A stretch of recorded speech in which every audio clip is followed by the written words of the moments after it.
I'm Lisa Stone. Thank you for joining us for this edition of Parenting Aces. Thanks for joining us again for this week's episode of the Parenting Aces podcast. I'm your host, Lisa Stone, coming at you live from Atlanta in recovery from the BB&T Atlanta Open, which was an amazing tournament with lots and lots of young talent. It was just a blast to watch. And I'm now switching gears and getting ready for our Saul Schwartz Save College Tennis All-In tournament in Baltimore, August 12th and 13th. So we still have entries open for that event. If you have a junior player and you're in the Baltimore area and are looking for a great tournament to come play, I hope you'll sign up. The link to register for the Saul will be in the show notes. And as y'all probably already know by now, we're using the net proceeds from the Saul Schwartz tournaments to provide grants to college tennis programs at risk of being cut, hence the hashtag Save College Tennis. So even if you can't participate in one of our events, if you'd like to make a donation, that may be tax deductible. We are affiliated with a 501c3 now. You can do that through Venmo or directly. You could send me a check, and if you are interested in doing that, please reach out to me via phone or email, and I'll give you the details on that. So this week's show, we have with us Mark Springett, and Mark has a master's in sports psychology, and he has started a new company called Tour Level Program, and what they do is they consult with players, whether it's juniors or college players or pro players, or players looking to transition between any of those platforms, and they work with the players on the court and off the court. So what Mark has done is he has assembled a team of experts, and the experts are covering everything from tennis fitness, nutrition, mental training, mindfulness, yoga, and recovery strategies, plus actual on-court coaching and mentorship opportunities. And it's a really cool idea. They are based in SoCal, in the LA area, with a coach in San Diego and a coach in Texas as well. But they are working with players via Skype. So wherever you are in the world, you can take advantage of the experts that Mark has brought together. So I hope you enjoy this week's show. And again, if you are in the Baltimore area and looking for a tournament August 12th and 13th, we'd love to have you at the Saul. Registration info will be in the show notes, as will all of the contact info for Mark Springett and Tour Level Program. Enjoy. Thanks for joining us again for this week's episode of the Parenting Aces podcast. We have with us this week Mark Springett, who is the founder and owner of Tour Level Player Development Program. It's a new program that Mark started in Southern California to help juniors, college players, pro players, everybody, to do a better job out there in their tennis training and in their tennis performance. And Mark, I'm going to bring you right in and let you talk a little bit about why you felt the need to start your company and how you feel like Tour Level is different from other groups that are out there. Yeah, well, hi, Lisa, and thank you for having me on the show. I want to just kind of help you understand that the program was designed because I really believe that tennis players need to have a more balanced approach to their training. Often you'll see players forego major parts of the puzzle of what would make up a complete player: nutrition, mental training, potentially yoga for their flexibility, mindfulness training. There's just many parts that I think a lot of players don't necessarily spend much time on, if any. Yeah, for sure. And you have a master's in sports psychology. You're a certified consultant with the Association for Applied Sports Psychology. So you come at this from the mental skills training side. Is that correct? Exactly. So that's my background, and with that, I have been able to meet some wonderfully talented experts in tennis training in different parts of the tennis training. So that led me to create Tour Level.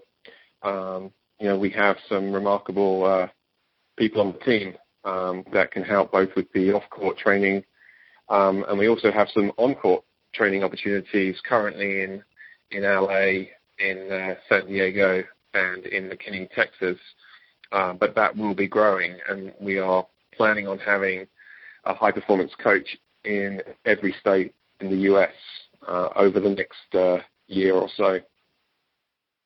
Well, before we get into the details of what your training includes, let's talk a little bit about who you've brought on board as part of your team, because it's a pretty impressive list. I have to agree with you.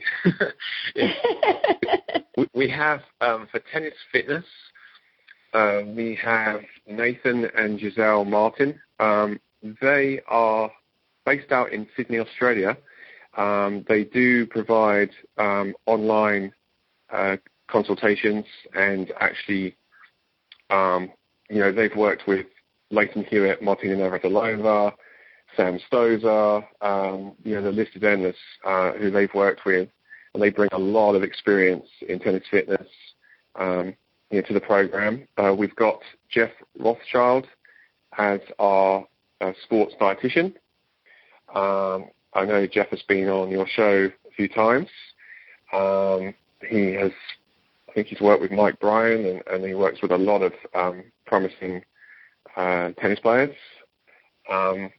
I do the mental training. I won't give myself too many accolades. Oh, come on now. Come on. But I've worked with a lot of the top juniors. I've had a couple that are in top 25 in the world. I've travelled to the junior US Open. I've had players just recently been at Junior Wimbledon, and I've also been working with some pro circuit players, and as high as sort of the 500s in the world at the moment. But then we also have a mindfulness coach who deals specifically in tennis mindfulness, which really does help tennis players to be more present when they're, playing matches, not getting ahead of themselves or looking too far and dwelling on the past. That's Neil Endicott, and he's based over in my home country or country of origin, England. Again, this is all accessible via Skype. So, with a little bit of calculations on the time difference, all is well. We have another few people here to mention on the off-court training. Julia McCabe, she is a world-class yoga instructor. She's out of Whistler, Canada, and she's worked with high-performance athletes in Whistler, and she brings a lot to the table. And then we have Dr. Ciara Capo, who is our recovery specialist. So she sort of rounds out the off-court training. And then we also have mentorship opportunities for both men's and women's, for those that are, looking to kind of move along progress from juniors potentially to professionals, or juniors to college, or college to professionals. We have Guy Fritz, who is the father of rising star Taylor Fritz, who will work with the boys. And we've got Angelica Galvadon, who was a top 30 player on the WTA Tour, and she'll be working with the girls. And then the coaching, just to finish out here, the coaching experts that we've got Vince Spadia, who was a top 20 player. Again, Guy Fritz is going to help out for those in San Diego, and Matt Hanlin out in Texas. Matt was a top 500 ATP Tour player and a top coach. I think he's worked with a lot of top juniors as well. That rounds out our list at the moment. Very cool. So if somebody is interested in working with y'all, is this something they do as a supplement to their existing coaching situation, or are you positioned to be the primary coaching for players? How does that work? It technically could be both. The main philosophy behind the program is that it would be supplementary. We're making the assumption that somebody that comes in and that is playing, at the top junior events or playing collegiately or professionally, they have, no doubt they have some form of coaching already.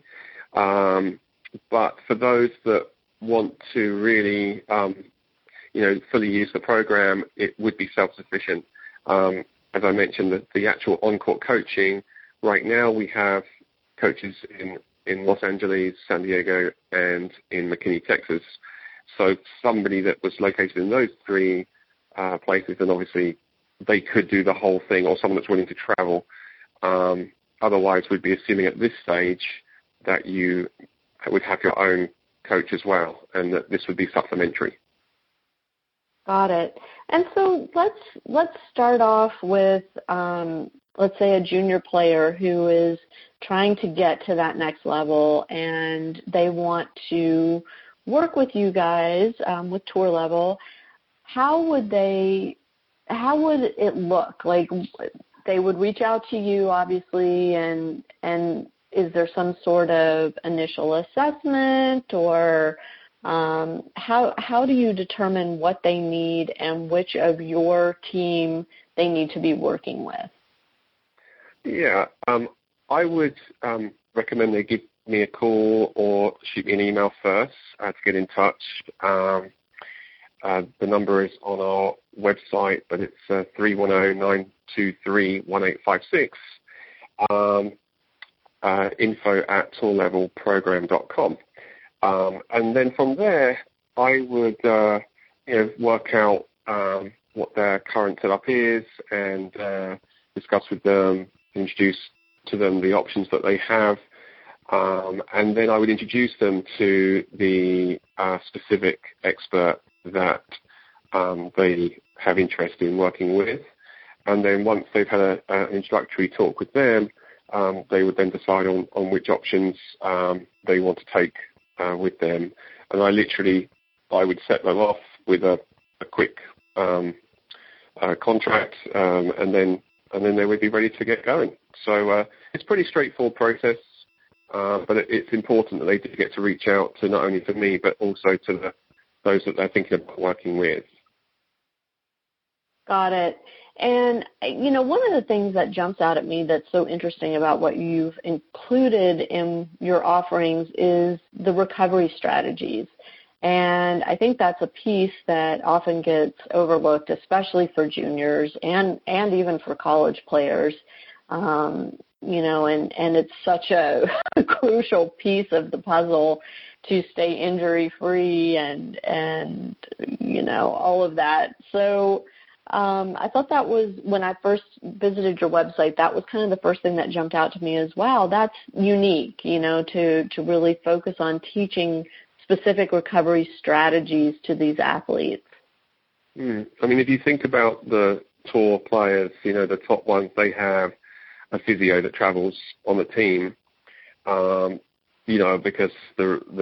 again, I mentioned the balanced approach, and this is really, as I'm sure you're aware, the actual recovery time, especially in tournaments, is critical.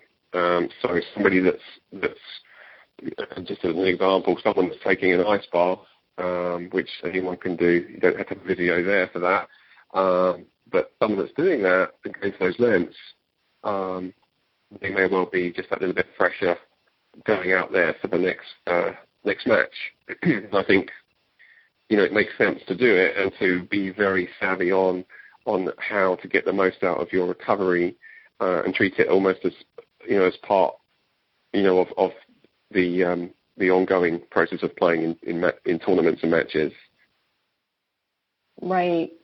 I mean, it's interesting because the first time I had the opportunity to actually interview Taylor Fritz was at the Easter Bowl a couple years ago, and he came straight from an ITF event in China where he went to the very end of the event, flew however many gajillions of hours across oceans to get to Indian Wells in time for his matches at the Easter Bowl. And I asked him about that. I was like, how do you get yourself ready for this tournament? And the first thing he said was, the ice baths have saved me. They are the reason I'm continuing to progress in the tournament.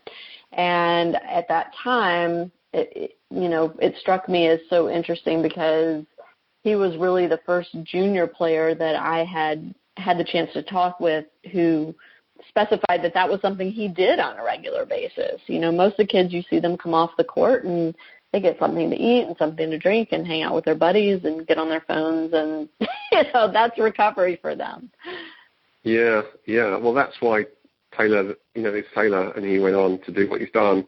He went on to win that tournament, didn't he? So yes, he did. He absolutely, he was ahead of the game. But I think that awareness in recovery, I think it's growing in the junior circuit. I think people are becoming a bit more aware. But again, whether they do ice baths, that's a different question. I'm sure there are some of them that do, though. Sure. Well, so your area of expertise is the mental side of the game. And, we've had over the years several experts on this podcast that have addressed that piece of tennis. And as parents, we know that it's so crucial. And, we used to joke, the parents I would be at the tournaments with, we would all joke, well, which version of my kid is going to show up today? It was just, they should win this match if that version shows up. But if the other version shows up, well, things could go south really quickly. And, so as parents, I think we feel very kind of uninformed as a general rule about what we can and should be doing on the mental side of the game for our children. And you and I were talking off air about the fact that a lot of times we parents have great intentions, but we wind up undermining our children's efforts by saying the wrong thing at the wrong time, or just not having the knowledge and the wherewithal to be effective in this arena. So let's give you the opportunity to give us a little training today, since we got you trapped on the phone. Yeah, absolutely. I think firstly it's important to know that every player, every junior, they're all unique, and what works for one might be a different approach needed for another. Someone might like a lot of encouragement during a match, for example, and they might feel they really like that, and that energizes them. And others, they would prefer you to kind of flatline and preferably not even breathe. Because that might be giving a little body language away with the inhale and the exhale. But some joking aside there, the body language is important because the connection between a parent and their child is so great that the slightest negative body language from watching from the side can actually, you can multiply that by 1,000 on the impact that would have on their child. And that's a tough gig right there for a lot of parents, because they care a lot about their child and about their performance, but it's so important to go in knowing what their child wants them, how they want them to be, and if they really can't deliver that, then there has to be a discussion about whether or not they should be sitting that closely to the court potentially. Some benefit from, and some people I know do go into this anyway. They take a kind of more of a backseat approach and get a little bit further away from the court, where perhaps the player they won't be necessarily so much in their eyesight. So that's my main tip, is just kind of being able to keep calm, and not to get too up, or often if you get too up, then you might get too down if things start to kind of nosedive in the match for a moment. One of the worst things to do. Easier said than done, Mark. So, I mean, do you have some strategies that we parents can use to help kind of equalize our body language and our facial expressions? Because I think, most of us, I would venture to say pretty much everybody that's in the Parenting Aces audience, we know what we're supposed to do. We've read the articles and listened to the experts, and we know what we're supposed to do, but we still kind of stink at it sometimes. Yeah, in terms of a quick kind of Band-Aid approach, it would be more just kind of breathing, taking a deep breath. Again, maybe try and do that when your son or daughter is kind of facing the other way, but just to kind of control your own emotions. But I think the most important thing is actually your whole approach to matches, because I've been around some extremely calm parents and in the most pressurized situations, and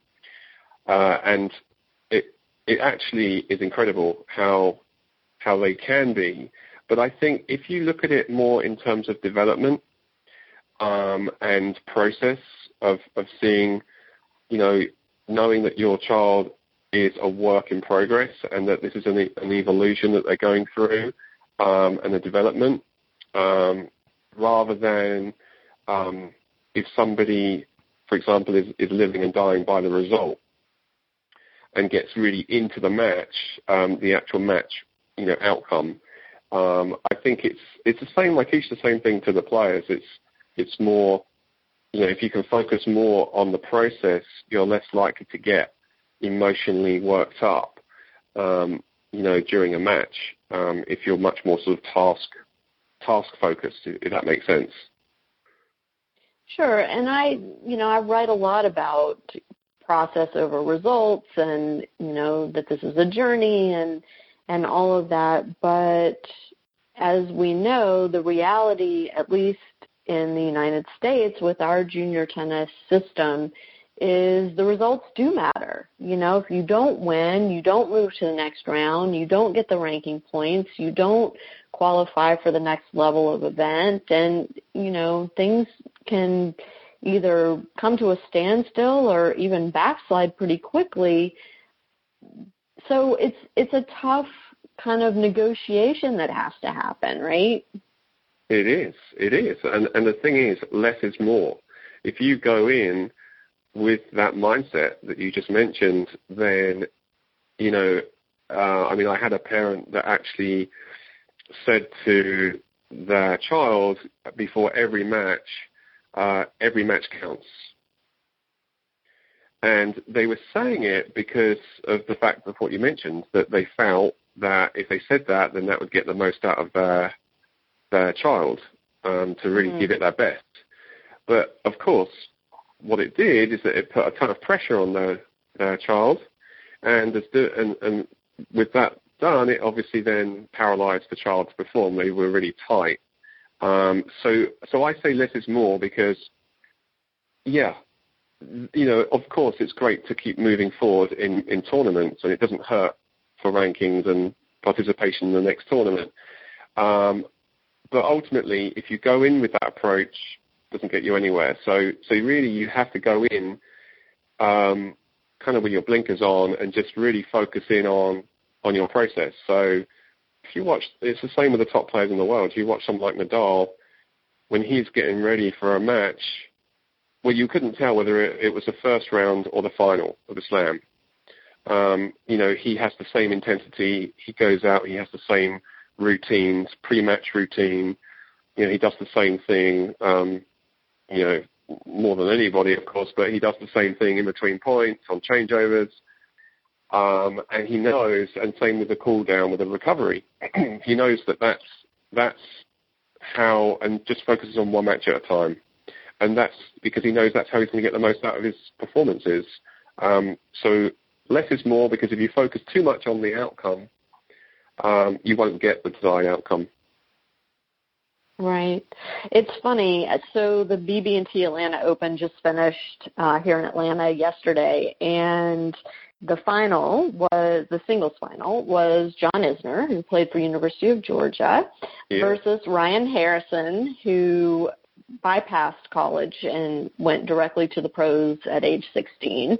And I ran into Ryan's family before the match, and I grew up with Ryan's dad, so it's always kind of old home week to run into them. But his mom said, "I'm so nervous."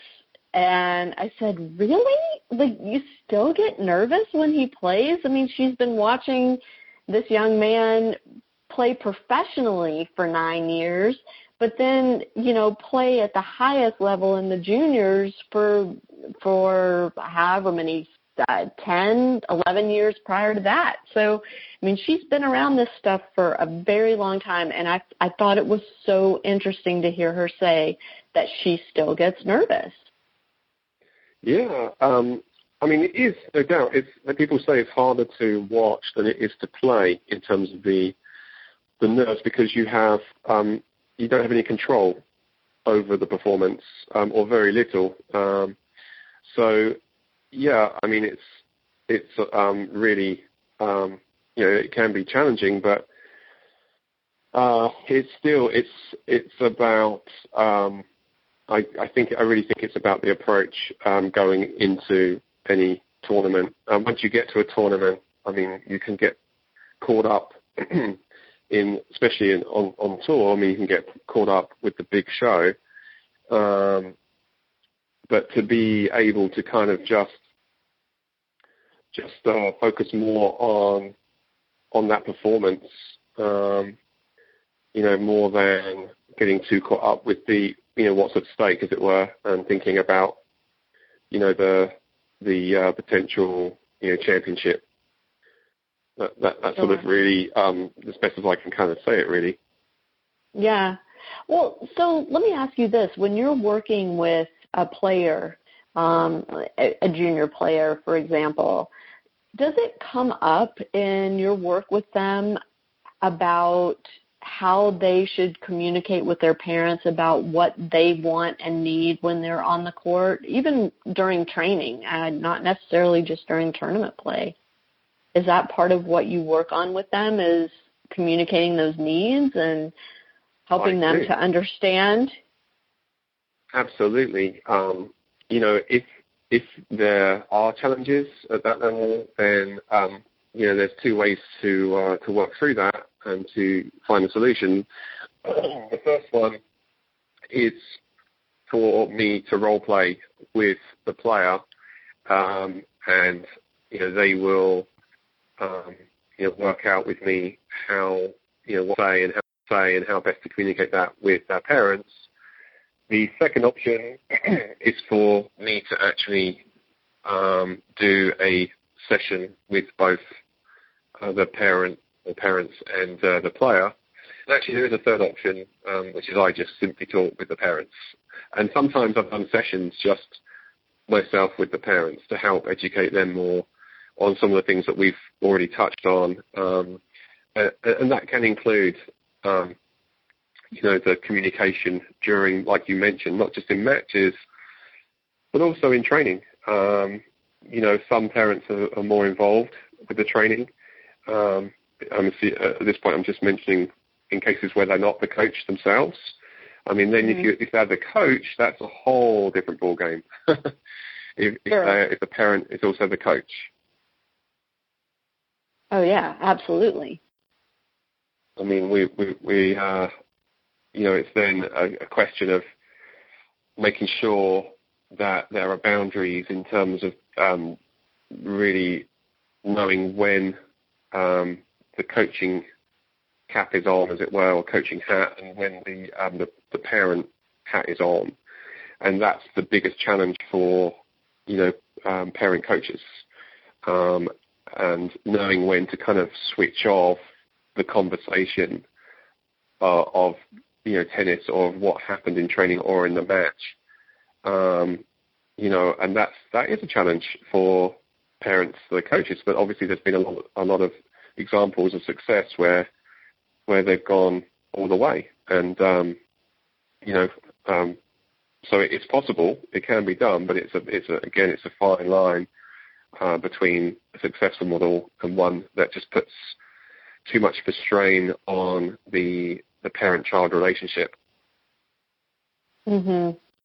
I mean, I think, again, we parents, especially this audience, the intention is to do the best we can do, in every situation with our kids. I mean, that's why people are bothering to listen to this or bothering to read any of the information on parentingaces.com is, they want to learn, they want to do better. And, but intention and action aren't always, they don't always go hand in hand. And, right. I think as a parent, I know that when my son was in the juniors, one of my biggest challenges was helping him understand that I mean well. I don't always do or say the right thing, and I, mess up a lot, but my intentions are always honorable. And, to help him understand that and to help him not get so frustrated with me when I did mess up was very challenging. And I suspect there are other parents that are facing that same type of challenge. Yeah, I actually, when I speak with the juniors and I'm working with them, I do give them that perspective as well, that, I'm sure the intention is always good. I've worked with some parents that are extremely intense with it, but I could still see through that and see that this was coming from a place where they felt that it was going to help their child the most, and that is the part of it, is to help the player understand that, to gain perspective, but then it's still really then putting some emphasis, on both the way that a player, a junior, interprets things, or where their focus is during a match. I like to encourage those that I work with that are playing matches to keep their eyes inside the court. Maybe play with their strings. Just kind of really use focusing techniques to stay really focused inside the court. But, at the same time, the parent also, if they can, like you said, educate themselves on some things they can do just to kind of make sure, and again, check in with their child to make sure that's what they want from them. And then, you're going to get the most out of that situation. I feel like in recent podcasts, several weeks now, everything seems to be coming back to the issue of communication between the parent and the player. And, you're reinforcing that idea now, too, that, it's very important that we parents have these conversations with our kids so that we understand what they feel they need, and they understand where we're coming from when we're out there. That, for some families, this tennis gig is a huge financial burden. They don't have unlimited financial means, and that their expectations, if they're making sacrifices as a family, are maybe different from somebody where the financial burden isn't so great, or somebody that's got just one child is in a very different situation from a family where they're juggling two or more children's activities and interests. And so, I just want to reiterate this whole idea, this whole notion of having these conversations with your children. And I wish I had done a better job of that. I tended not to want to broach these topics for whatever reason. But, in hindsight, I realize now that a lot of conflict could have been avoided if we had these types of conversations in our home. And so I want to encourage those of you listening to take this advice to heart that Mark's giving us, to really have an understanding of what your child wants and needs from you as their parent on a day-to-day basis, during training and, during dinner time or driving to and from the courts, and then also, of course, during competition time.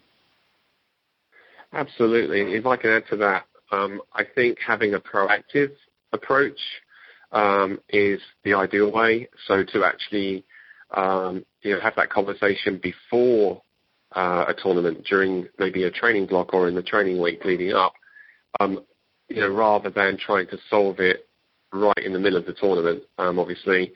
And also the timing of any conversations about a match, for example. When the player has come off the court, they need time to cool down. We talked about the ice bath later on, but they also need time to, hopefully they do a post-match routine and, do a little light jog and a little stretch and et cetera, and really give themselves a chance to rehydrate and replenish. What I see very often, certainly at the junior tournaments, is the parking lot. It seems like as soon as the player gets off, or even sooner than the parking lot, as soon as the player gets off the court, there's this intense discussion about the match. And again, the timing, if that conversation's had right there, that's going to put a strain on the relationship. I've seen children in tears behind a car before, with the parents berating their performance. So my encouragement is to let the dust settle a little bit, let them cool down. And if you have a coach that you employ, then maybe you could pass on the feedback to the coach. And then the coach will be able to use that information and filter it. That's one way that I advise. And if you work and you have a mental coach, then you can give that feedback to the mental coach, and they will also be able to, to filter that information. I could say exactly the same thing as the parent, and the player would actually take it on board and be less likely to see it as criticism, or I would rephrase it sometimes in a way that is, very constructive.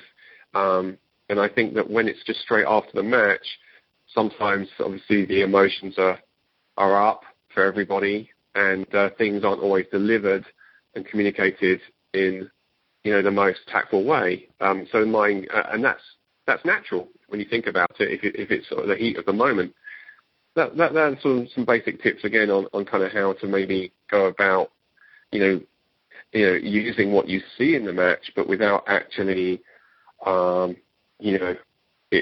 it potentially decreasing your child's confidence, which is what can happen if you jump on them straight after a match. And when you say right after a match, you're not, I noticed you didn't say after a loss, because these same issues crop up after a win as well, right? Right. Correct.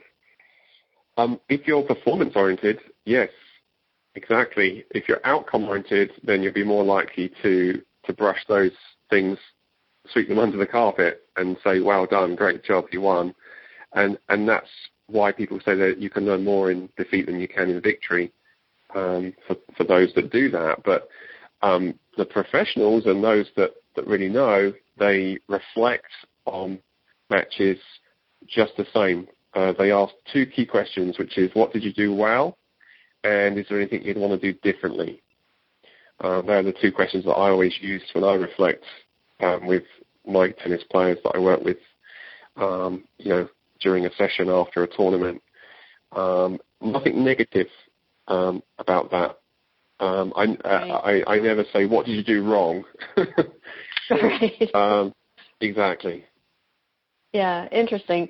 And so kind of coming back to this whole idea of the recovery strategies that is a piece of what you offer, from the mental side, it sounds like you offer recovery strategies there as well, not just physical recovery strategies. Right. I mean, recovery physically is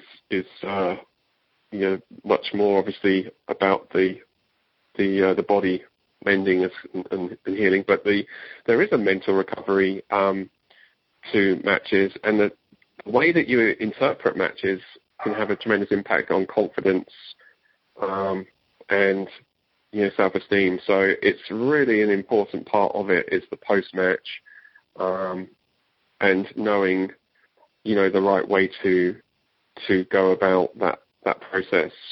I think the USTA would say exactly the same thing. I mean, I have their player development, one of their player development journals right in front of me right now, and it mentions those questions I was mentioning, what to do well, what would you do differently, in their post-match reflection that they encourage all their players to do as well. Right. So this is really something that the best players are doing. But the role of the parent, again, if they're not the coach, I personally would recommend that they provide the feedback through a coach or mental coach. We just need to take the Wayne Bryan approach, which is when your kid comes off the court, you say, do you want water or Gatorade, and do you want to go to Panera or McDonald's? And that's it. And then you shut up. But you don't say another word. I mean, again, maybe every child, is different, as I said, and maybe if there isn't any coach that's traveling, because not everyone has a travel coach, of course, then maybe they want to talk about it, but let them be the ones that brings it up, because that will give you the best clue as to the right timing if there is a conversation that needs to be had. If they don't bring it up, then that's your cue to know that they actually would rather just have their mum or dad with them, as opposed to dissecting the match with them right there. So I do agree that I think the most important thing is if the parent is thinking about the development and thinking of it as a process, that will help their son or daughter to be going about it in the same fashion, because you need synergy with any team, and again, that's something, bringing it back to the tour level player development program. We all are going to, we're a team that can collaborate, so there is synergy. And so if as a mental coach, if I'm teaching the player to be very much point by point and focused on the task at hand, if the parent is telling them, this is a must-win, or this is a match that's very winnable, which you would think would give them confidence, but it might do, but it's also laced with expectation. And, any expectation usually translates as pressure for the player. So if you have to be very careful, even saying something like, oh, yeah, you should have this one. This one's, it's a very winnable match for you, it could sabotage the actual desired outcome in the end. Right. Well, tell me this. Do you agree or disagree with this statement that kind of getting back to the post-match interaction between the parent and the player, outcome aside and type of play aside, if a player has behaved poorly on the court during the match, is it okay for the parent to address that immediately afterward, or what is your advice in that regard? I'm not talking about play now. I'm talking about behavior. Mental. Yeah. I would say that it's still, the only time that I would say that something has to be addressed straight away is if they have another match, coming up the same day, an hour or an hour and a half later, because I know how sometimes the matches are squeezed in. So something that would be learnable going into the next one. But if there isn't another match, I think that, again, it's all about timing, because if they probably know, chances are they know that they didn't go from the right place, and they didn't keep their control, and they got frustrated and angry and what have you. But so I think even then, I think better to talk when both parties are feeling less emotional to that moment. When you've just come off a tennis court from a match, the emotions might still be running, and you've probably sweated, your way through a match, and then to have that conversation is not going to be the best timing. Got it. So even then, even if it's a behavioral issue, your advice is to wait and do it later, unless they're going straight into another round where you need to have the conversation so it's not repeated. Exactly. The only time that I would say I've done differently to that, I worked with a young tennis player who was, I think, around 10 years old, and I was at the match, and something, he missed 1 point, I think. That's probably how it starts with the younger one sometimes. Right. And it all broke loose on the court, and he was, hitting balls onto the fence and what have you. And I could tell that if he carried on that way, his performance was going to nosedive. So, and this was a tough call, but I actually had one of the officials, and I sort of knew most of them, but I had one of the officials just have a little word in their ear for the younger ones, just to say that, that conduct isn't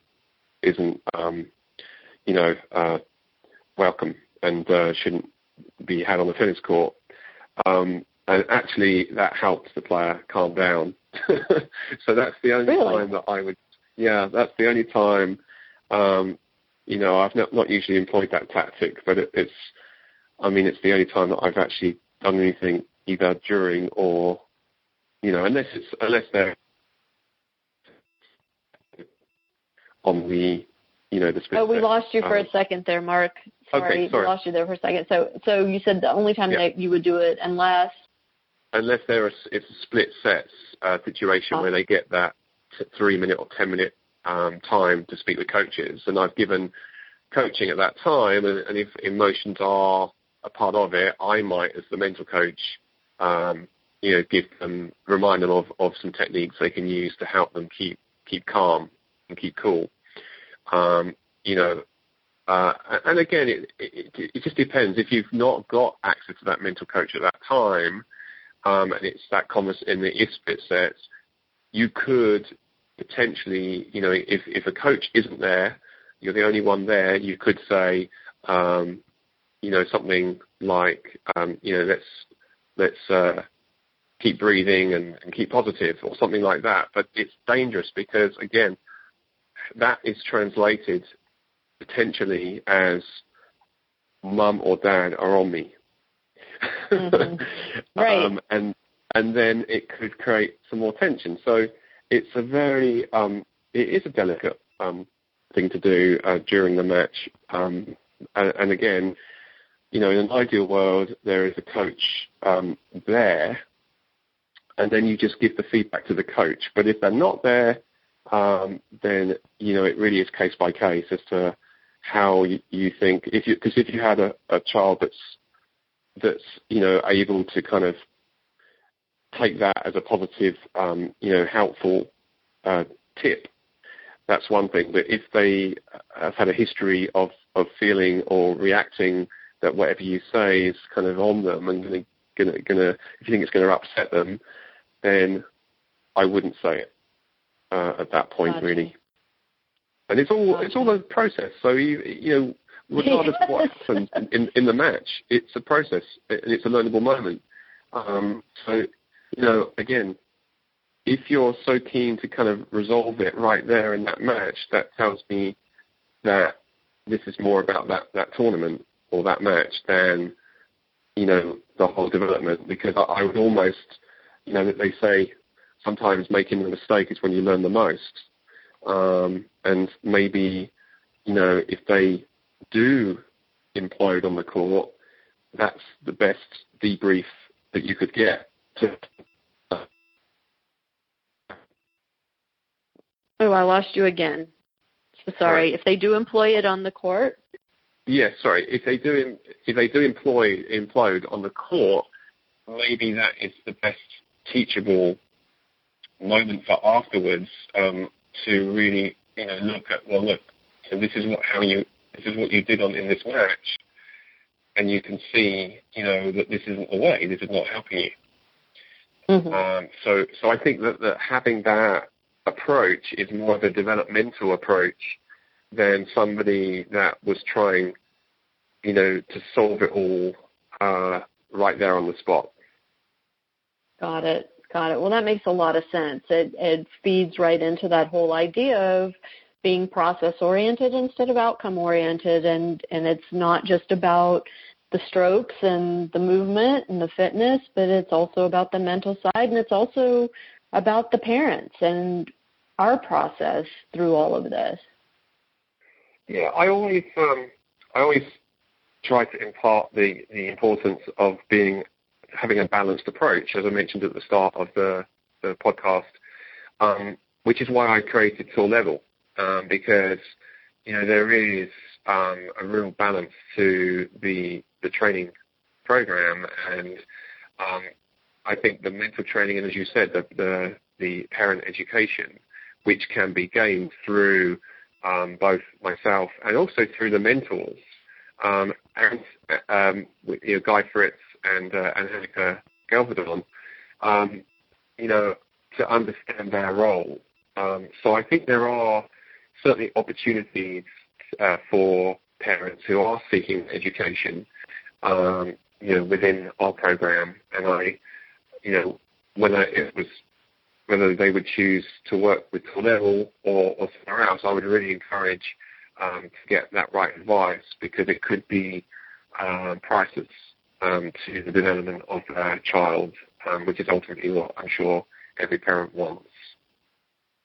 Absolutely. Well, that's the perfect way to end this conversation, Mark Springett. Thank you so much for being with us this week and sharing with us your great program, Tour Level program. And we'll have Mark's contact information in the show notes. So if you want to reach out to him, the website and phone number and email will be in the notes, and you can check that out.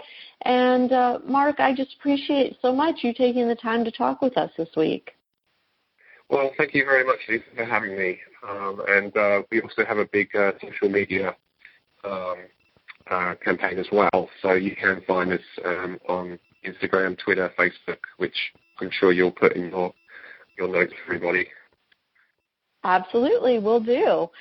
Well, thank you so much, and I look forward to meeting you in person. So before we went on the air, I'll just say to my audience, I found out that Mark and my daughter are actually neighbors in Los Angeles, so maybe I'll run into you out walking the dogs or something. Exactly. Well, thank you so much, Lisa. Thank you. Thanks for tuning in again this week to the Parenting Aces podcast. I hope you enjoyed my chat with Mark Springett and that you'll check out his company, Tour Level Program. And maybe you learned something this week. I don't know. You can share your thoughts in the comments on the podcast website, and we'd love to hear from you. Also, if you haven't done so already, we'd love for you to subscribe on iTunes or on any of the podcast apps so that you don't miss any episodes of Parenting Aces. And if you're so inclined, leaving a review and a rating for us on iTunes is certainly most appreciated. Have a great week, everybody, and we'll catch you next time on Parenting Aces. I'm Lisa Stone, and you've been listening to the Parenting Aces podcast. For tennis parents, by a tennis parent. If you like what you've heard, please subscribe to us and write a review on iTunes. For more information on navigating the junior and college tennis journey, visit us online at parentingaces.com. As always, a huge thank you to our sponsor, tennisballs.com.